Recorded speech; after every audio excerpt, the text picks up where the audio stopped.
It's romantic, it's painful, it's thrilling, it's frustrating, it's everything you never expected, packed into one metal time machine. But is it actually worth it? Today, I'm going to take you on a brutally honest journey through the highs and lows of old car ownership.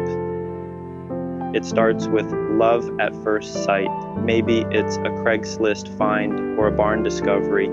Maybe it's your dad's old beater that somehow still runs. You imagine Sunday drives, parking lot admiration, and that satisfying key turn where the engine roars like a mechanical symphony.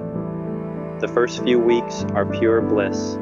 You take photos, you brag, you look back at it in parking lots. It's everything you dreamed of.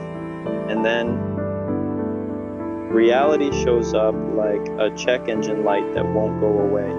That weird squeak turns into a full-blown suspension issue. That character in the engine becomes a misfire. The window won't roll up. Your heater's stuck on hot. In the middle of summer, you find yourself learning terms like valve lash and vacuum leak. You start budgeting for parts instead of dinner, but weirdly, you're still hooked. Owning an old car forces you to learn. YouTube becomes your best friend, forums become your religion, your toolbox, never big enough. You swear, bleed, and maybe set something on fire. But the moment it works, it's magic. You didn't just fix a car, you won a battle.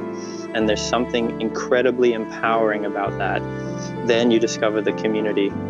Old car owners are a weird, passionate bunch. They get it, they help, they tell stories, they lie about how much they spent. You meet people with cars older than your parents who can rebuild an engine blindfolded, and somehow you feel home. But there will be moments when you question everything. You'll be late to work. You'll miss appointments. You'll get stuck in the rain with no wipers. Your friends might say, just get a new car. And honestly, sometimes they're right. But deep down, you know this car has something no new car can offer. Character. Because when it does work, when it fires up on the first try, when people wave and smile, it's a reminder that driving used to be fun, emotional, personal. Your old car becomes a story, a personality, a friend, not just a tool. So, is it worth it? If you're okay with the pain, the pleasure is like nothing else.